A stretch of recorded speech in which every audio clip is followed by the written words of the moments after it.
जय श्री राम, जय श्री बालाजी हनुमान। इस वीडियो में हम बात करेंगे, अगर आप होम बुटीक को रन करते हो और शुरू में आप सिलाई सीख रहे हो या सीख चुके हो तो आपके पास क्या क्या टूल्स हैं वो होने चाहिए। सबसे पहले आती है हमारी सिलाई मशीन। 3 टाइप की सिलाई मशीन्स होती हैं, वैसे तो बहुत सारे टाइप्स की होती है, पर जो हम इंडियन है सूट सिलने के लिए 3-4 टाइप्स की सिलाई मशीन है वो यूज़ होती हैं। सबसे पहले आती है ये छोटी मशीन, ये हाथ वाली मशीन जिसको आप बोलते हो, या हर किसी इंडियन के घर में अवेलेबल होती ही है, क्योंकि जो हमारी शादी होती है लड़कियों की तो उनको ये ज़रूर दी जाती है, एटलीस्ट वो अपने पुराने कपड़े तो ठीक कर सके। आपकी माँ के पास होगी या आपके पास होगी तो आप इससे ईजिली सिलाई कर सकते हो। दूसरी मशीन आती है ये, अगर आपके पास हाथ वाली मशीन है तो आप उसको पैर वाली मशीन में कन्वर्ट कर सकते हो। अगर आप थोड़ा सा खर्चा अफोर्ड कर सकते हो तो आप ये इस मशीन को पैर वाली मशीन इजीली बना सकते हो। जो ये हमारे पैर हैं, ये बजाज के पैर हैं, ये 1500-2000 के करीब आपको पैर अवेलेबल हो जाते हैं मार्केट में। काफ़ी अच्छे पैर हैं, काफ़ी अच्छी मैं यूज़ कर रही हूँ, काफ़ी टाइम से मैं इनका यूज़ कर रही हूँ, आज तक मुझे इनमें कोई भी प्रॉब्लम नहीं हुई है। और इसके बाद अगर आप थोड़ा सा खर्चा और कर सकते हो तो उसको इलेक्ट्रिक मशीन आप बना सकते हो। इसी मशीन को आप एक इलेक्ट्रिक मोटर इसमें लगा सकते हो। जो मोटर है वो काफ़ी अच्छी क्वालिटी की है मेरे पास, मैं स्क्रीन पे मेंशन कर दूंगी नेम और कितने पैसे की मुझे मिली थी।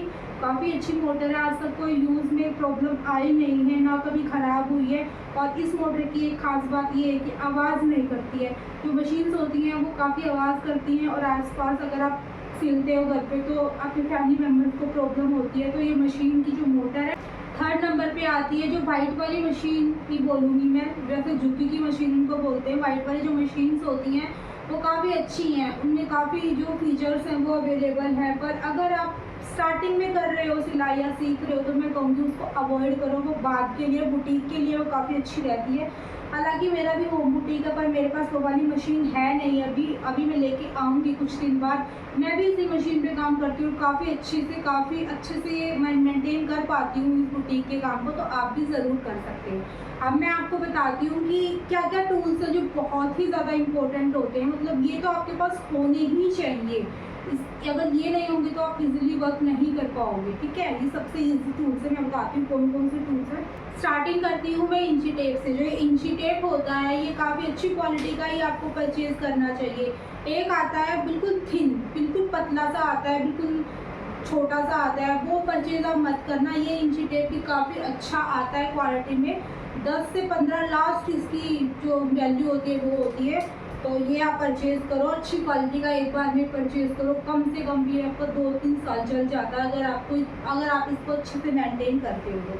फर्स्ट चीज़ है इंची टेप आपके पास ज़रूर होना चाहिए, क्योंकि जो मेज़र करना होता है हमें ऐसे, वो हम इंची टेप से ही करते हैं।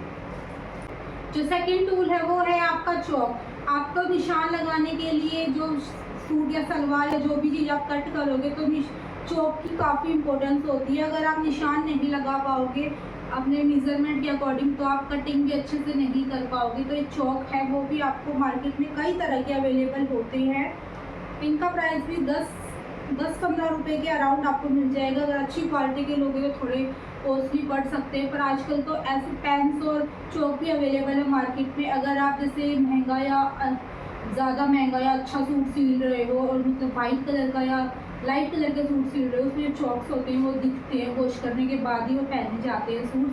तो उसमें ये होता है कि जो चौक होते हैं और पेन होते हैं वो उससे आप निशान लगाते हो तो प्रेस करते हो तो वो निशान मिट जाते हैं, तो वो भी काफ़ी अच्छी चीज़ है, पर वो मेरे पास अभी अवेलेबल नहीं है। तो स्टार्टिंग में आप उसको अवॉइड ही करो, क्योंकि आप सीख ही रहे हो। तो ये वाले चौक्स आप ज़रूर लें, किसी भी कंपनी के ले सकते हो, सारी कंपनीज बेस्ट है चौक में। तो थर्ड टूल है हमारा है सीज़र। सीज़र भी काफ़ी तरह की अवेलेबल है मार्केट में, किसी भी तरह की आप ले लीजिए, या आपके पास घर में रखिए आप उससे भी कर सकते हो। पर जो ये मेरी सीज़र ये इस तरह की है, इसमें ना तो कोई जर लगता है, जिनमें जर लग जाता था और वो जल्दी ही ख़राब हो जाती थी, वो ये नहीं है। ये मेरे को 250 की पड़ी थी, लोकल मार्केट से ही मैंने ली थी, काफ़ी अच्छी क्वालिटी है। और इसमें देखो यहाँ पे भी काफ़ी अच्छा दिया हुआ है। तो पुराने तरीके की सीज़र होती है उनमें जो आप ऐसे करते हो कटिंग के टाइम पे तो यहाँ पे पेन होने लग जाता है आपके हैंड में, तो इसमें पेन नहीं होता है। पर अगर आपके पास पुरानी तरह की सीज़र है तो उसके लिए मैं आपको एक ट्रिक बता देती हूँ। जो ये वाला हिस्सा है दोनों, इसमें आप थोड़ी सी जो कत्तर होती है, हमारी कपड़ा होता है, उसको काट के ऐसे रोल करके लगा लीजिए, ताकि आप ऐसे करोगे तो आपके हैंड पे प्रेशर नहीं आएगा, उस कपड़े पे प्रेशर पड़ेगा। तो ये अच्छी ट्रिक है। तो आप सीज़र आपके पास ज़रूर होनी चाहिए। अगर आप ये कटर परचेज़ कर सकते हो तो ये भी कर लीजिए, ये भी काफ़ी अच्छा है, क्योंकि सीज़र सिर्फ हम कटिंग में यूज़ करते हैं। अगर हम सिलाई मशीन पे बैठते हैं तो हम ऐसे उठाने में हमें दिक्कत होती है कि बार बार उठाओ और कट करो। ये ईजी टूल है, छोटा है, इससे हम ऐसे ईजिली धागे कट कर सकते हैं। धागे कटिंग करने के लिए बेस्ट टूल है। उसके बाद अगर आप छोटी मशीन पे वर्क कर रहे हो तो आपके पास इस तरह का एक पेचकस या फिर कोई डंडी या कुछ भी होना चाहिए जिससे आप धागे को भर सको, क्योंकि इसमें ऑटोमेटिक धागा भरने का ऑप्शन तो होता नहीं है। हमें इसका यूज़ करोगे तो बेस्ट रहोगे। उसके बाद इसको बोलते हैं गरारी। अगर आप यूज़ करना चाहते हो तो कर सकते हो, अदरवाइज इसको स्किप भी कर सकते हो। इसका क्या काम होता है, जैसे एक तरफ आपने सूट पे निशान लगा लिया और दूसरी तरफ आपको निशान लगाने, तो पहले वाली जो निशान आपने लगाया पहले बार उस पर आप ऐसे ऐसे प्रेस करोगे ना तो वो निशान दूसरी तरफ ऑटोमेटिकली चला जाता है। इसको गरारी बोलते हैं। ये भी लोकल मार्केट में इजीली मिल जाती है। उसके बाद आप ये वाली चीज़ आपको ज़रूर ही परचेज़ करनी है, ये तो मैं हर किसी को सजेस्ट करूँगी। इसको बोलते हैं बॉबी पिन्स होती है, जो स्लिपरी कपड़ा होता है ना, जैसे जॉर्जेट या फिर नेट का कपड़ा, इस टाइप का स्लिपरी, या ऑर्गेन्जा भी आजकल बहुत स्लिपरी आया हुआ है, तो उसमें काफ़ी इजी रहती है। जैसे कोई ये कपड़ा है, जैसे ये कपड़ा है तो ये काफ़ी स्लिपरी है, तो हमें ऐसे सेट करने के लिए इसको हम ऐसे उसमें लगा सकते हैं। ठीक है, ये ऐसे लगाएंगे तो वो वहीं पे सेट हो जाएगा और कटिंग में आपको इजी रहेगा। डिज़ाइंस बनाते हैं उसमें भी हम इसका यूज़ कर लेते हैं। इस कपड़े को सेट करने के लिए इसका यूज़ किया जाता है। जैसे सलवार में प्लेट्स आपको पहले ही लगानी है, एक बार आप प्लेट्स लगा लो, उसके बाद आप कंटिन्यू सिलाई उस पर लगा दो, तो उसके लिए भी बेस्ट है।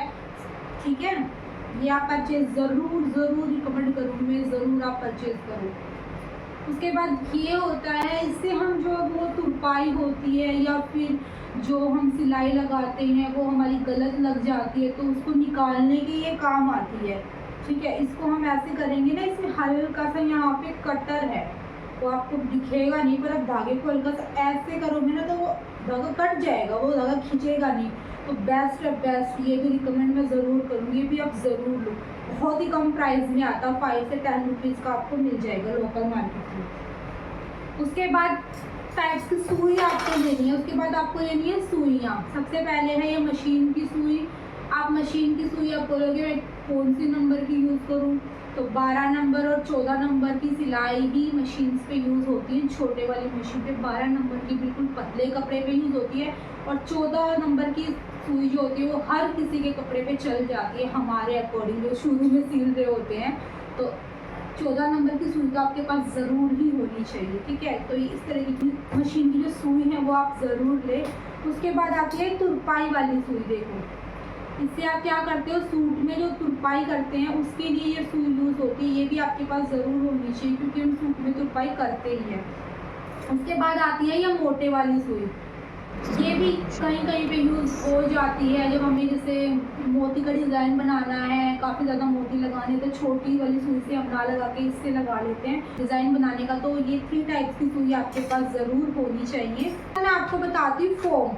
जो ये फोम है एक तरीके की ये खुली आती है, जैसे शीट की तरह आती है। मेरे पास कम ही बची हुई, जैसे पूरी प्रॉपर 1 मीटर 2 मीटर कितनी भी आप शीट इसमें ला सकते हो, ये शीट आती है। ये काफ़ी इजी रहती है बिगनर्स के लिए, क्योंकि एक तो ये अफोर्डेबल होती है। ये रोल आते हैं, ये काफ़ी महंगे पड़ जाते हैं, और ये काफ़ी अफोर्डेबल होती है। जैसे आप 100 रुपये की भी लोगे तो आपको काफ़ी लंबी चौड़ी सी उसमें आपको शीट आप में उसको मिल जाएगी। तो आप इसमें इसको ज़रूर यूज़ करें। फोम शीट इसको बोलते हैं, खुले वाली शीट फोम शीट बोलोगे तो वो आपको दे देंगे। काफ़ी अच्छी है, बिगनर्स आप ये वाली यूज़ करें। और आप अगर आप बहुत ज़्यादा ही सिलाई करने लगे हो या फिर बिगनर नहीं हो, सीख नहीं रहे हो, तो आप यूज़ करेंगे ये वाला रोल, क्योंकि इतना टाइम हमारे पास नहीं होता है कि इतना इसमें कट करेंगे तो इतनी देर में तो हम पोंछे आधे रेडी भी कर लेंगे। तो ये रोल आता है, ये फोम का ही रोल इसको बोलते हैं, फोम पोंछा रोल बोलते हैं। ये मेरा 3 इंच का है, इसमें काफ़ी इंचेस आते हैं, 2.5 इंच भी आता है, 2.25 भी आता है, 4 इंच भी आता है, 5 इंच भी आता है। अदरवाइज़ 5 से ऊपर तो मैंने देखे ही नहीं है। 5 से ऊपर आपको कट करना है तो आपको शीट परचेज़ करनी पड़ेगी, इसमें आप कितने ही बड़े पोंछे बना सकते हो। तो ये वाला रोल भी आप ज़रूर ही परचेज़ करें। फिर आती है इलास्टिक। इलास्टिक भी आप ज़रूर ही परचेज़ आपको करनी पड़ेगी, क्योंकि आजकल ट्रेंड है जो प्लाजो सिलते हैं हम, जो गरारा सिलते हैं, शरारा सिलते हैं, या फिर सर्कुलर प्लाजो हो गया, आपकी स्कर्ट हो गई या पैंट हो गई, और आजकल तो अफगानी सलवार, नॉर्मल सलवार में भी आजकल तो लोग प्लास्टिक ही लगवाना पसंद करते हैं, क्योंकि जो नाड़े का सिस्टम है वो काफ़ी अजीब ही लगता है आजकल के लोगों को, आजकल के बच्चों को। तो प्लास्टिक तो अब मस्ट है, परचेज आपको ज़रूर ही करनी है।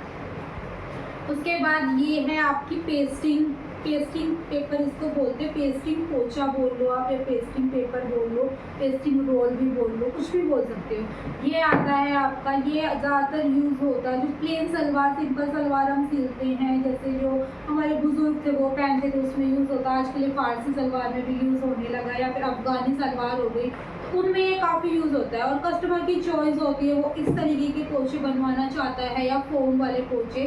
पर ये वाले जो पोचे होते हैं वो काफ़ी हल्के हो जाते हैं बाद में, जब आप वॉश करोगे कपड़े को तो ये फोम घुलती चली जाती है पोचे के अंदर। पर जो फोम वाले पोचे होते हैं वो हमेशा ऐसे ही रहते हैं, उनमें कोई दिक्कत आपको आगे चल के फेस नहीं करनी पड़ती। उसके बाद आप देखिए, ये है पैंट में ऊपर हम बेल्ट अटैच करते हैं, उसकी जो बुकरम होती है ये वो है, इसका रोल भी आता है, और इसका जो बुकरम का वो इस तरीके की शीट भी आती है, उसमें से भी आप कर सकते हो।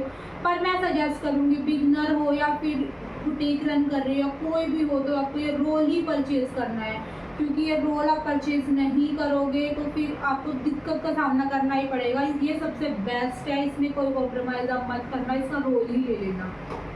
ये भी काफ़ी इंचेस में आते हैं, 1 इंच पे आता है, 1.25 इंच पे आता है, लास्ट टू लास्ट ये 2 इंचेस में आते हैं। मेरे पास ये 1.5 इंच का रोल है, तो आप कितनी भी अपनी पट्टी आपको लगानी हो उस टाइप का आप ले सकते हो। उसके बाद सबसे बेस्ट चीज़ क्या है बताओ, ये है वो बेस्ट चीज़। सबसे बेस्ट मुझे सिलाई में जो लगती है वो ये है, क्योंकि सिलाई में स्टार्टिंग में आपसे मिस्टेक्स होंगी, नो डाउट होंगी, और अगर आपका कपड़ा कहीं से फट गया या धागे खींच गए या आपने गलत कट कर दिया, उसको वापस से सिलना है, तो उसमें ये काम आती है। इसको बोलते हैं रिविल सिविल टेप। इसका यूज़ क्या होता है, इसको थोड़ा सा जैसे आप निकालोगे यहाँ से, जैसे इसको आप यहाँ से निकाल लो और ऐसे निकल गई ये, और आपको कपड़ा लेना है, जैसे जो फटा हुआ कपड़ा है वो आपको नीचे रखना है।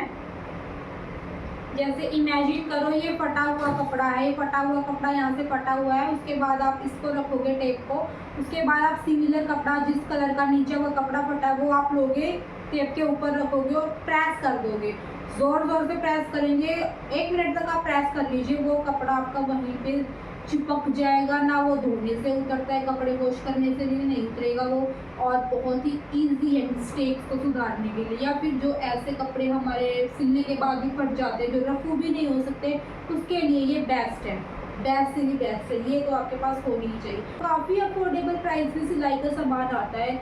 आप मतलब 500 से, मैं जब सीखी थी ना सिलाई में, 1000 रुपये में बहुत सारा सामान मैं लेके आ गई थी कि मैं उसे सीख भी लूँ, और सीखने के बाद मैंने काफ़ी सारे सूट भी स्टिच कर दिए, तो 1000 रुपये में आपका बहुत सारा सामान आ जाता है, तो आप ज़रूर ही परचेज इनको कर लें। उसके बाद होता है, ये होता है फेविकॉल बोलते हैं इसको, फैब्रिक फेविकॉल बोलते हैं। इससे क्या होता है, जो आपका कपड़ा इनर होता है, स्पेशली इनर के सूट्स में यूज़ किया जाता है, जैसे कुर्ता हमने कट कर लिया, स्टार्टिंग में जो इनर होता है उसमें झोल पड़ता है, अगर हम इनर को अटैच करने चलते हैं तो वो झोल पड़ जाता है हमसे, इनर बड़ा हो जाता है, सूट का कपड़ा बड़ा हो जाता है, कुछ भी हो जाता है, तो आपको क्या करना है, इसका यूज़ करना है स्टार्टिंग जो बिगनर्स हैं उनके लिए बेस्ट है। ये देखो, ये इस तरह का है, ये भी आपको काफ़ी अच्छा आ जाता है। ये आपको आ जाएगा 40 से 45 रुपये का, जो इजीली मार्केट में मिल जाएगा, कहीं भी ये मिल जाता है। छोटा पैक भी आता है इसका 20 रुपीज़ वाला, या आप वो परचेज कर लो, ये भी बेस्ट है आपके लिए। उसके बाद आपके पास होने चाहिए ये गले आपके पास होने चाहिए, आप किसी भी शेप्स के अकॉर्डिंग आप गले ले सकते हो। जैसे मेरे पास ये गोल गले हैं, कुछ ये इस तरह के गले हैं, और कुछ ये डिज़ाइनर गले हैं। मेरे पास ये सारे 8 इंचेस के गले में परचेज़ करती हूँ, क्योंकि ज़्यादा से ज़्यादा लोग 8 इंच के ही बनवाना पसंद करते हैं, और ऊपर से चौड़ाई मेरे गले की होती है 6 इंचेस की। स्टार्टिंग में आप इतने ही परचेज करें, मैं तो कहूँगी बाद में भी आप इतने ही परचेज करें, क्योंकि इससे कम करोगे तो फिर हम कम को ज़्यादा नहीं कर सकते, पर अगर बड़ा गला है तो उसको काट कर छोटा किया जा सकता है, मेरा ये मानना है। बाकी आपकी चॉइस, आप किसी भी तरह के गले, किसी भी शेप के, और ऊपर से आप कितने भी चौड़े गले ले सकते हो। मेरा मानना ये है कि ऊपर से हम 6 इंच चौड़े लेते हैं तो वो हर किसी साइज में परफेक्ट बैठते हैं, चाहे वो कितना भी मोटा इंसान हो, जो पतला इंसान हो, वो परफेक्ट ही रहते हैं। तो आप मेरी मानो तो आप 8 इंच लंबे और 6 इंच चौड़े गले ही आप खरीदें। होने चाहिए आपके पास धागे, अगर धागे ही नहीं होंगे तो आप सिलाई कैसे करोगे? तो आपके पास धागे होने चाहिए। मैंने इस तरह से अपने धागों को रखती हूँ। मैं कभी भी वो डिब्बे खरीद के नहीं लाती हूँ, क्योंकि हमारे पास जो कलर्स आते हैं वो कभी भी उन डिब्बों में मैच होते ही नहीं है। एक ट्रिक आपको मैं बताती हूँ, अगर आप स्टार्टिंग में सिलाई करो या फिर बुटीक आप रन करो, तो आप धागे जैसे मार्केट में या लेने जाओ सूट मिलवाने के लिए, तो आप 15 से 20 रुपये एक्स्ट्रा लेके जाओ, और उन धागों जो ट्रेंडिंग कलर चल रहे हो मार्केट में, या किसी भी रैंडमली कोई भी धागा ले आओ एक्स्ट्रा उनके साथ। जितने धागे आपको खरीदने उससे भी 5-6 धागे एक्स्ट्रा ही खरीद के लेके आओ, और ऐसे आप अपना डिब्बा धीरे धीरे बना लो। अलग अलग कलर्स आपके पास आ जाएंगे, वो डिब्बा भी आपको खरीदने की ज़रूरत नहीं पड़ेगी, और काफ़ी बजट में भी ये रहता है। तो इस तरह से आप अपना ये डेकोरेट कर सकते हो। बस होना चाहिए पेन और पेपर, डायरी, पेन, पेपर कोई भी आप ले सकते हो, कलरफुल हो, सिंपल हो या कैसे भी लो, क्योंकि जो भी आप सीखोगे उसको आप जब तक नहीं लिखोगे, पर्सनल एक्सपीरियंस है, जब तक मैं किसी चीज़ को नहीं लिखती मैं उसको याद ही नहीं रख पाती, मैं बिल्कुल भी उस चीज़ को याद नहीं रख पाती हूँ। तो काफ़ी अच्छा है, और लिखने का एक फ़ायदा ये है हम उसको बाद में कभी भी देख सकते हैं। तो ये आपके पास ज़रूर होना चाहिए, पेन और पेपर आपके पास होनी चाहिए। ये 2 तरह की पट्टी तो आप 2 तरह की पट्टी तो आपके पास ज़रूर होनी चाहिए। बिगनर हो या कैसे भी हो, 2 टाइप की पट्टी तो आपके पास ज़रूर होनी चाहिए। अगर आप बुटीक रन कर रहे हो तो आप ज़्यादा भी खरीद सकते हो, काफ़ी शेप्स की पट्टियाँ आपके पास अवेलेबल है मार्केट में, तो आप खरीद सकते हो। फर्स्ट है ये स्ट्रेट पट्टी, उसको बोलते हैं। ये कपड़े को सीधा करने के लिए यूज़ होती है, क्योंकि कपड़ा कई बार टेढ़ा मेढ़ा आ जाता है तो उसको सीधा करते हैं, स्ट्रेट करते हैं, तो उसमें यूज़ होती है। और ये होती है पैंट प्लाजो, अफगानी सलवार में जो पट्टी यूज़ होती है, जैसे पैंट पट्टी बोल देते हैं लोकल में, तो इसको ये यूज़ भी आपको ज़रूर करनी चाहिए। तो आपको मस्ट है परचेज करनी, क्योंकि हैंड से वो शेप आती ही नहीं है जो पट्टी से आती है। और एक आपके पास एक कर्व भी ज़रूर होना चाहिए, क्योंकि जो हम बाजू कटिंग करते हैं उसकी शेप देने के लिए बिगनर्स के पास ये काफ़ी ईजी हो जाता है उनको शेप देना, तो ये आपके पास ज़रूर होना चाहिए। इसको बाजू कर्व भी बोलते हैं, तो ये आप ज़रूर खरीद लेना। उसके बाद आपके पास में पेस्टिंग पेपर भी होना चाहिए। अगर आप डिज़ाइन बनाते हो तो उसमें ये आपकी काफ़ी हेल्प करता है, और ये प्रेस से चिपक भी जाता है। तो एक तरफ होता है ये चिकनी तरह, एक तरफ ये चिकना होता है, एक तरफ ये वैसा होता है खुरदरा टाइप। तो चिकनी तरफ को आप नीचे रखोगे तो प्रेस करोगे तो वो कपड़े पर चिपक जाएगा। इस तरीके का पेस्टिंग पेपर भी आप ज़रूर खरीद लेना अगर आपको डिज़ाइंस बनाने हैं तो। इस तरह का एक डिब्बा अरेंज कर सकते हो। मेरा ये मिठाई वाला डिब्बा है जो शादी में मिलते हैं, जैसे शादी में हम गए हैं और वो हमें गिफ्ट के रूप में मिठाई देते हैं, तो वही डिब्बा ही हर किसी के घर में कभी ना कभी ज़रूर आता है, तो इसका यूज़ आप कर सकते हो सिलाई में। देखो मैंने कैसे सजाया है। चिट बटन्स भी आपके पास होनी चाहिए, क्योंकि जब हम बाजू में अंदर पट्टी लगाते हैं इससे हमारी स्ट्रैप नहीं दिखती है, तो जो पट्टी है उसको सिक्योर हम करते हैं चिट बटन से। तो चिट बटन आपके पास ज़रूर होने चाहिए। आपके पास ये होने चाहिए, जो बॉबिन होता है उसके अंदर जो एक डालते हैं ना, फिरकियाँ हम बोलते हैं लोकल लैंग्वेज में, फिरकियाँ होती है जिसमें हम धागा लपेट के डालते हैं, वो आपके पास होनी चाहिए। मेरे पास बहुत सारे हैं, तो आपके पास भी होने चाहिए। और अगर आप सिंगल फुट आप ज़रूर ले लेना, अगर आपको पाइपिंग लगानी है या फिर आपका मोती वर्क है सूट पे, तो उसके लिए आप सिंगल फुट का यूज़ करते हैं। क्योंकि जो डबल फुट होता है सिलाई में, अभी मैं आपको दिखाऊंगी कैसे, जो डबल फुट होता है उसमें आपका जो मोती वर्क होता है वो सारे मोती टूटते चले जाते हैं। तो सिंगल फुट होगा तो उसमें इजीली आपकी सिलाई भी लग जाएगी, और पाइपिंग के लिए तो ये बेस्ट है। उसके बाद आप इस टाइप के बटन्स भी रख सकते हो, क्योंकि ये कई बार हमें यूज़ करने पड़ जाते हैं।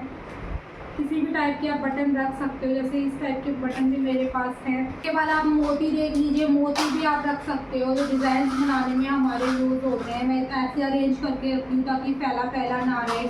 सेफ्टी पिन्स आप ज़रूर ले लो, क्योंकि सेफ्टी पिन्स भी हमारे काम आती है। तो ये है कुछ इस तरह के टूल्स। कुछ इस तरह के टूल्स जो आपके पास ज़रूर होने चाहिए सिलाई करते वक्त।